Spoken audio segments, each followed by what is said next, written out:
Welcome to Founding Chronicles. Before we dive in, don't forget to like, share, subscribe, and hit the bell icon so you never miss a story. Quick question, where are you watching from? Drop it in the comments below.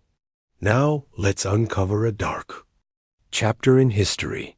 The story of Esperanza de Lima, the fearless woman who incinerated 14 plantation masters in 1716.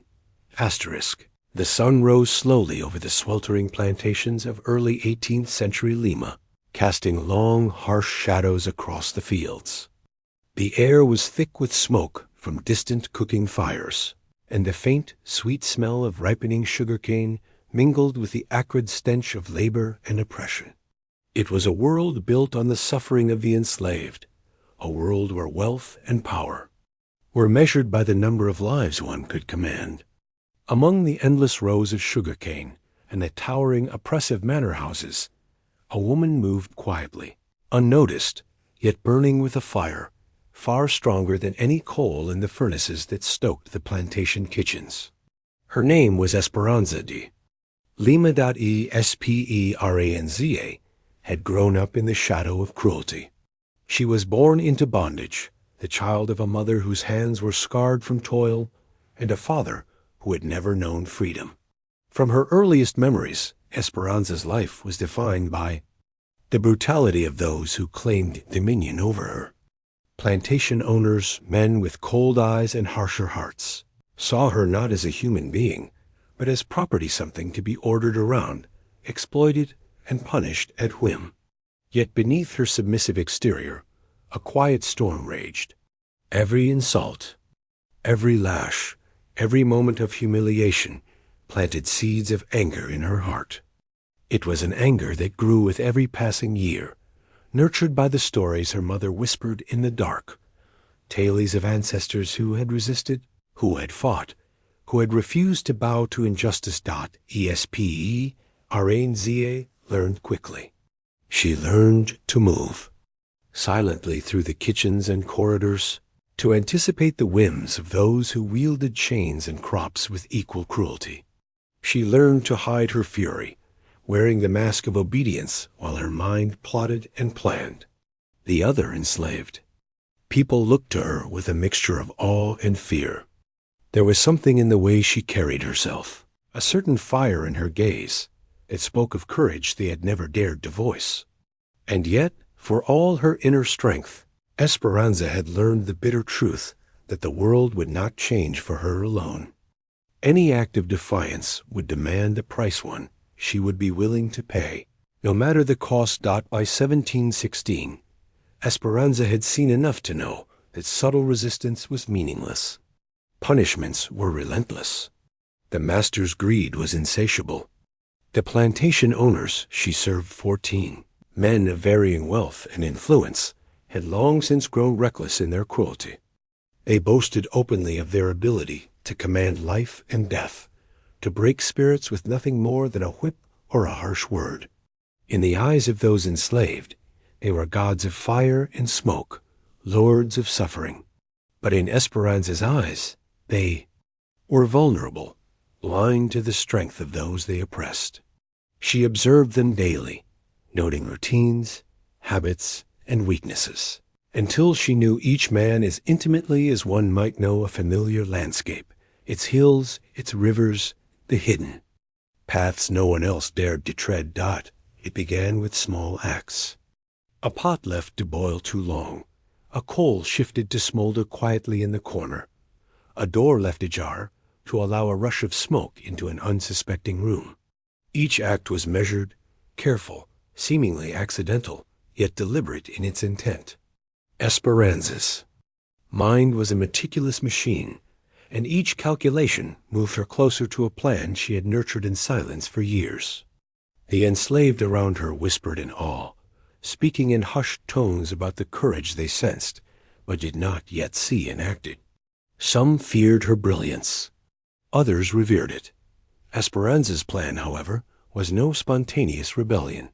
It was the culmination of years of observation, listening, and waiting. She understood the landscape of fear and power on the plantations better than anyone. The furnaces that heated sugarcane, massive and merciless, were tools of life and death.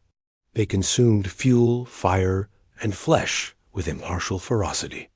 And it was there, in the belly of these monstrous furnaces, that Esperanza saw her opportunity. A single act of cunning could turn the instrument of labor into a weapon of justice. Yet the timing had to be perfect. One misstep could mean death, not just for her, but for those who had quietly aided her. The 14 plantation owners had gathered that morning in the central manor house, their laughter echoing through the halls like a chorus of entitlement. They spoke of wealth, of lands, of dominance, oblivious to the storm gathering beneath them. Esperanza moved among them as usual, bringing food, tending to fires, and fulfilling every command with practiced grace. Her outward demeanor betrayed nothing of the fire inside her. Each step, each gesture, was part of the rhythm she had mastered over years, the dance of servitude hiding the heartbeat of rebellion. As the day wore on, Esperanza set the pieces in motion. She prepared the coal furnace, ensuring that the fire was strong enough to consume, yet contained enough to wait for the arrival of its victims. Every detail was precise. She had studied the men's schedules, the servants' routines, and the timing of meals and work. There would be no room for hesitation, no chance for interference. And when the moment came, the fury that had simmered for years would be unleashed in a blaze that none could survive. The enslaved watched from hidden corners, hearts pounding, knowing that what Esperanza was about to attempt could change everything. Fear mingled with hope, a dangerous, intoxicating mixture that made every shadow and whisper feel alive. Esperanza herself felt a tremor of anticipation, a shiver that ran through her body, not from fear, but from the awareness that history itself was about to bend to her will. She was no longer a girl running from lash and insult.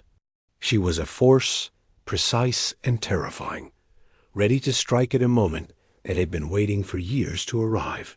And so, as the sun dipped lower in the sky, casting long, fiery shadows across the plantation, Esperanza de Lima prepared to enact a vengeance that would burn through history.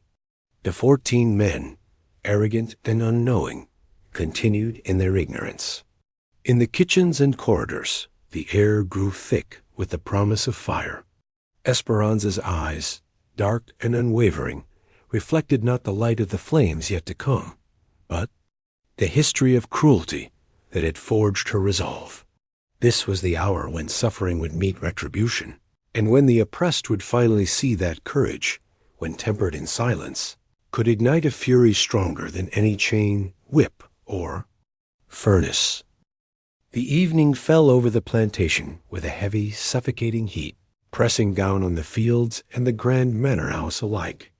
Inside, Esperanza moved like a shadow, her movements fluid and unremarkable, a servant in every gesture, yet carrying the weight of destiny with each careful step. The 14 plantation owners had retired from the midday feast, drunk on wine and arrogance, their laughter echoing through the halls as they compared wealth, influence, and tales of domination. Each man believed himself untouchable, a god among the enslaved, unaware that the very woman who had served them for years had been planning their undoing with painstaking precision.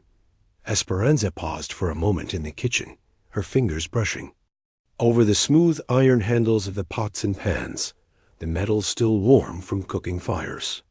She had ensured the coals were primed, each ember glowing quietly, waiting. She had studied the men's patterns for months, when they slept, when they drank, when they became careless. Every detail mattered.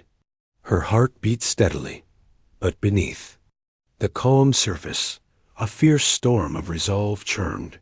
She knew fear could betray her, could make a single misstep fatal.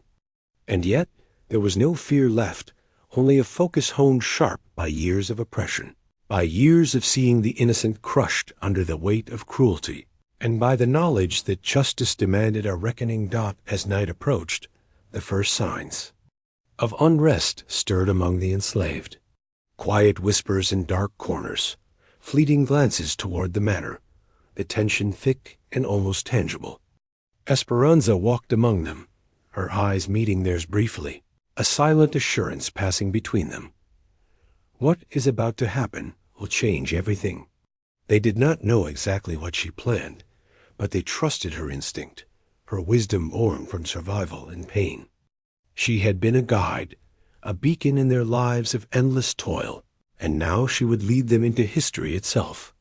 The men had retired to their private chambers, scattered across the sprawling manor like spoiled children left alone. Some were still, boisterous, exchanging jokes and boasting of conquests, while others, already weary from the day, slumped into chairs or onto beds, unguarded and oblivious. Esperanza's eyes traced their movements carefully. This was the moment she had been waiting for, the culmination of years of silent observation, of carefully planting small seeds of control that no one noticed. She approached the furnace, the heart of her plan, where the coals burned quietly, glowing faintly in the dim light of the kitchen. Esperanza adjusted the embers with practiced hands, making sure they would ignite the fury to come. The furnace was massive, built to heat sugarcane for processing, but tonight it would serve a more personal purpose. She had learned its secrets how the fires could be stoked, how the doors could be secured, and how a single spark could trap the unsuspecting within its infernal maw. Every detail had been meticulously planned. There would be no room for hesitation, no chance for interference, no escape. One by one, she lured the men, under the guise of bringing late-night refreshments or checking on fires, into the rooms she had prepared. Each step was deliberate, precise, almost surgical. The men, drunk with arrogance, did not suspect a thing. They laughed as she approached, made small jokes, and moved freely, seeing only the obedient servant they had long taken for granted. Esperanza's heart pounded with an intensity she had never known. Fearless, resolute, the embodiment of years of pent-up rage and grief. When the first man entered the furnace chamber, he paused, confused by the sudden quiet. Esperanza's voice, calm and steady, guided him, promising warmth, comfort, safety. He laughed, dismissing the small unease that prickled his skin, and stepped fully into the chamber. Then, with a motion swift and unhesitating, Esperanza sealed the doors, the iron cold and unyielding, trapping him inside. He shouted, the sound echoing off the walls, but it was already too late. The coals had been stoked, the fire hungering, and within moments, the heat became unbearable, the flames rising with a merciless fury. The other men, hearing the screams, rushed toward the source. But Esperanza had anticipated this. She moved with the silence of a shadow, guiding each subsequent victim with the same deceptive calm. One by one, they were drawn into the furnace chamber, each believing they could question, confront, or escape. But Esperanza's planning had accounted for every contingency.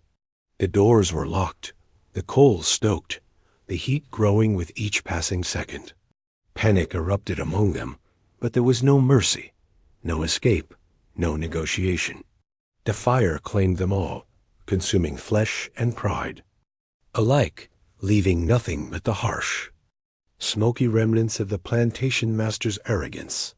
Outside, the enslaved could hear the muffled sounds of terror and the faint roar of the furnace. Some wept, some clenched their fists, and some trembled, knowing that they were witnessing a justice so complete it seemed almost supernatural. Esperanza did not celebrate. She did not rejoice. Her expression remained calm, focused, as she ensured that each detail of her plan had succeeded. This was not cruelty for its own sake, but retribution for decades of suffering, for every lash, every insult, every moment of dehumanization that had shaped her life and the lives of those around her. By the time the last man succumbed to they Furnace's inferno, night had fallen fully over the plantation. The air was thick with smoke and the acrid smell of burning, a harsh reminder of the fire that had claimed 14 lives. Esperanza stood silently, her body trembling not from fear, but from the enormity of what had transpired.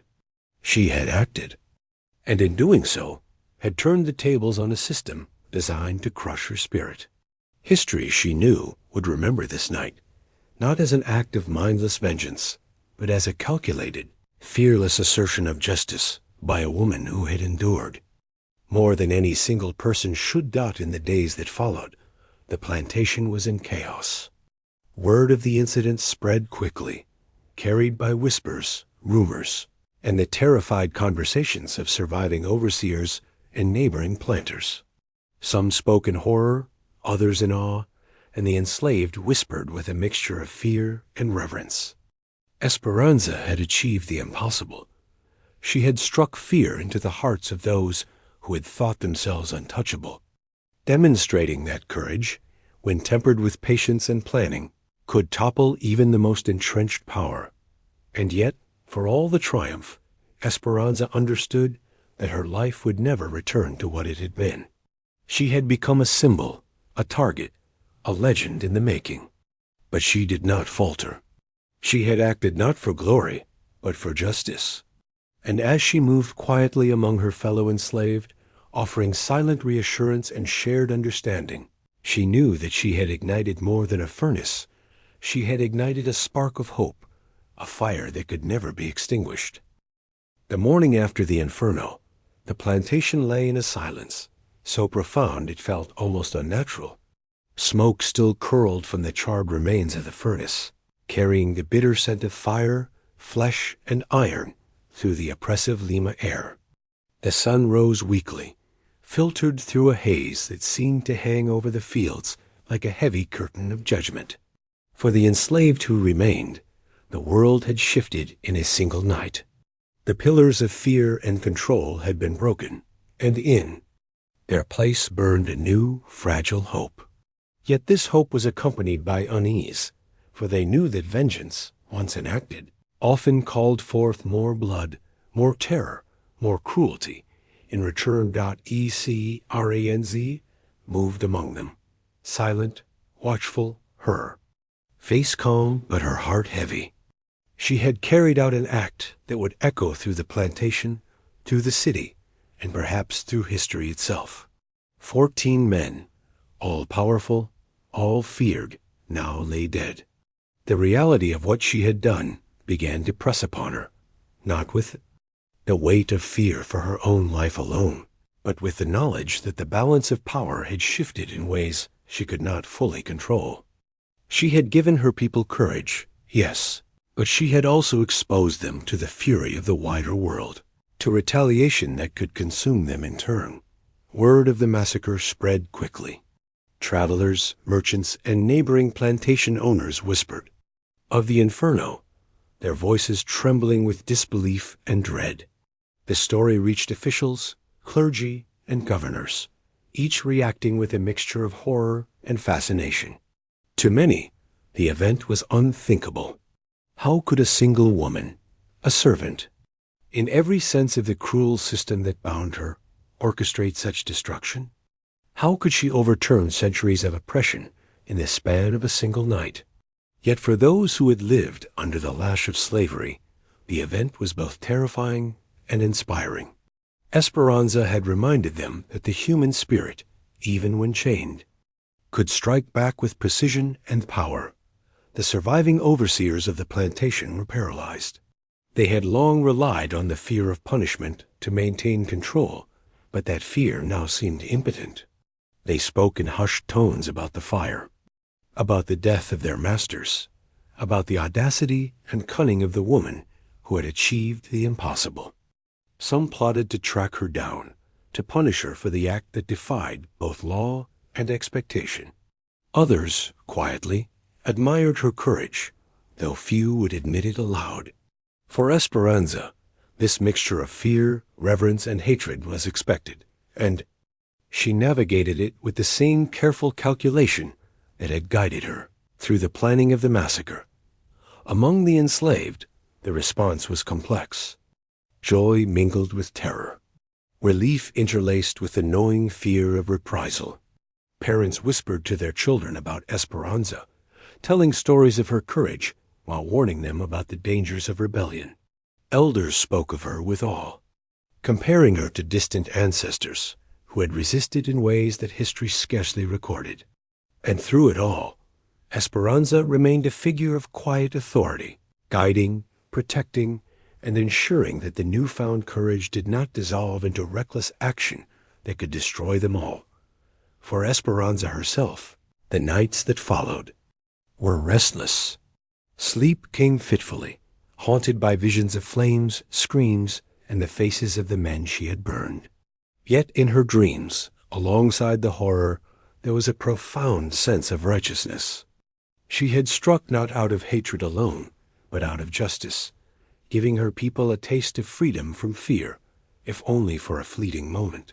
She understood that history often remembered acts of violence in shades of black and white, forgetting the reasons, the context, and the courage behind them. But she also knew that this was a risk she had to take. A life spent in silence, in subjugation, in invisibility, was no life at all. The plantation itself became a place of eerie stillness. Fields remained tended, though spirits were subdued. Labor continued, but with attention previously unknown. Esperanza moved quietly among her fellow enslaved, offering guidance, reassurance, and support. She understood that leadership in this moment was as much about protecting the living as it was about exacting vengeance on the dead. Fear of reprisals from surrounding plantations and colonial authorities hung like a shadow, but within the walls of their shared hardship, Esperanza had ignited a fire that no whip, no chain, no furnace could extinguish. Surrounding communities reacted with shock and disbelief. Merchants, travelers, and city officials debated the event endlessly. Some dismissed it as rumor, impossible and exaggerated. Others whispered with fear of what this might mean for the larger system of power, wealth, and domination in Lima, were those who feared a wider rebellion, a chain reaction that could threaten every plantation and every master in the region. And yet, among the enslaved population scattered across the plantations, Esperanza's story spread like wildfire, a legend in motion. She became not just a woman, but a symbol, a reminder that courage could not be bound, that justice could strike with precision, and that the oppressed could assert power in ways the powerful never imagined. Amid this chaos, Esperanza's own safety was never guaranteed. She understood that retaliation was inevitable. Plantation owners, governors, and officials would seek retribution, and she knew the cost could be her life. Yet she did not waver. Her resolve was forged in years of suffering, tempered by calculation and necessity. Every step she took was careful. Every word she spoke measured. Every interaction with outsiders conducted with caution.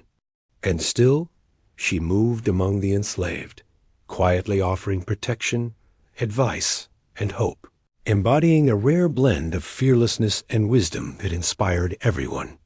Around her in the months that followed, her legend grew. Songs were sung quietly in the quarters, stories told in whispers at night, and her name, Esperanza de Lima, became synonymous with courage and cunning. Parents told their children about her. Elders remembered her planning and precision, and the enslaved across the region found in her actions a blueprint for defiance, a proof that even in chains, the human spirit could strike a blow against oppression. Yet even as history began to take shape around her, Esperanza remained grounded in the reality of her world. She had not freed herself, nor had she dismantled the system entirely. The plantations continued to operate. Overseers still watched and ruled with fear, and the colonial authorities remained vigilant. But she had shifted the balance, reminded the oppressed that courage, patience, and careful action could alter fate in ways no amount of cruelty could fully prevent. Her actions were a turning point, a reminder that even in the darkest corners of history, light, fiery, fierce, unyielding, could ignite in the hearts of those who had been denied everything got, and in the quiet moments, when the fires had dimmed, and the plantation seemed to hold its breath, Esperanza reflected on the cost of her courage. She had destroyed, yes, but she had also saved, protected, and inspired. She had given her people a glimpse of freedom, however fleeting, and she had carved her name into the memory of a world that would long remember the night when 14 men, drunk with arrogance, were consumed by a fire they could not control. Esperanza de Lima had acted, and in doing so, had become a force of history, fearless, brilliant, and indelible. Time moved differently after that night. The plantation, though still operational, carried a weight no overseer or authority could erase. The walls, the corridors, the fields, they remembered the fire, the screams, the audacity of a single woman who had dared to defy the world. Esperanza de Lima became a legend whispered in the quarters, in markets, and along the dusty roads that connected the plantations of Lima. Her name carried both fear and reverence. To the enslaved, she was a beacon of courage and cunning. To the powerful, she was a threat that lingered in the shadows, a reminder that arrogance could be burned away with fire and precision. In the weeks and months that followed, the colonial authorities dispatched envoys to investigate the events. They arrived with pens, paper, and a confidence born of centuries of dominance, believing that they could impose order through inquiry and intimidation. They spoke to overseers, examined the remains, and recorded testimonies from anyone who would speak. But the truth was as elusive as smoke in the wind. The enslaved spoke in riddles and half-truths, carefully protecting Esperanza and each other. They understood what she had done, and they understood the necessity of secrecy. One misstep could doom them all, yet their loyalty to her, and to the idea she embodied, was unshakable. Esperanza herself moved cautiously, aware that she could not remain in one place for long, yet she was not consumed by fear.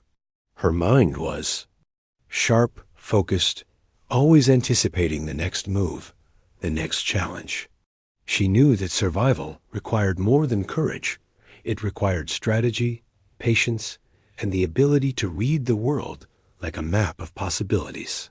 Every interaction, every step outside the quarters was measured.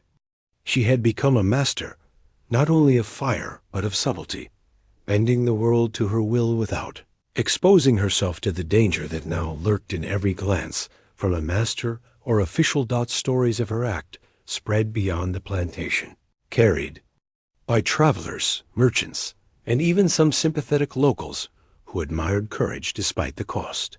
In distant towns, Esperanza's name became synonymous with defiance, her legend mingling with rumors, exaggerations, and whispered awe.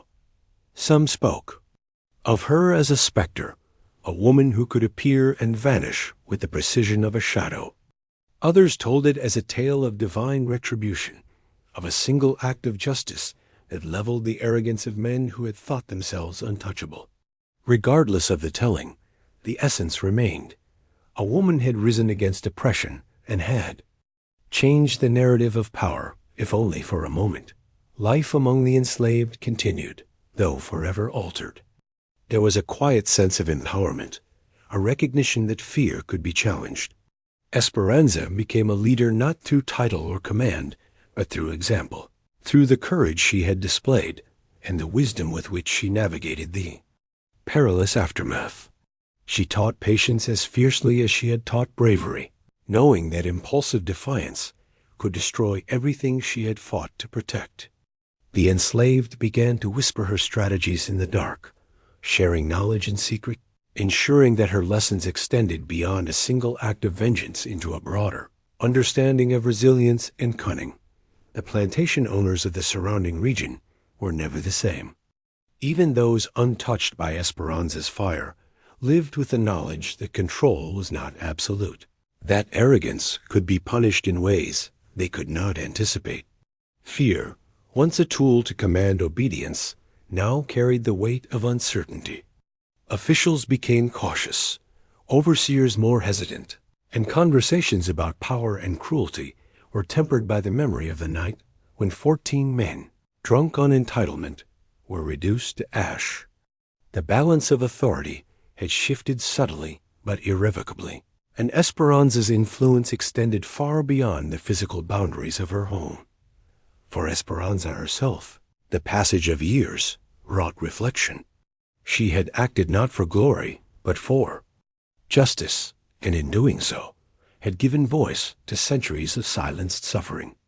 She walked the quarters, tending to the needs of her people, comforting the fearful, and inspiring the next generation to understand courage in its truest form, not as reckless defiance, but as deliberate, thoughtful, and unyielding resistance against oppression.